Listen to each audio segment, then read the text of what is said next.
So, hi everyone. Today I'm going to show you how to open PowerShell in Windows 10. So, there are several methods that you can use to open PowerShell. So, the first method that I'm going to show you is the most easiest one. So, you just need to go to Start button and then you have to scroll down. Now, in here you will find the Windows PowerShell folder, and now from here you can click any of this, but the first one is the normal one, so you want to click on this and it will come here like this. So yes, I'm going to close this right now. Now there are other methods that can help you to go to PowerShell. So the second method is actually you can click on the Windows button but not left click, you have to right click it so that these options come out.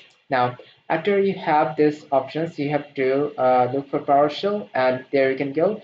You have the Windows PowerShell and Windows PowerShell admin.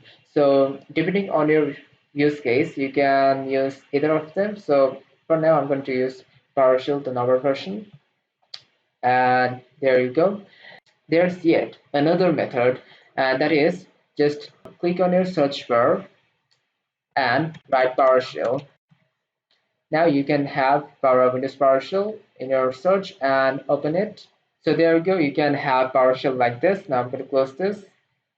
So these are the three methods that you can use to open PowerShells. So thank you everybody for watching this video, and if you think this video was helpful to you, please give it a like and subscribe to our channel. That would be really appreciable for me. I will see you in the next video. Bye.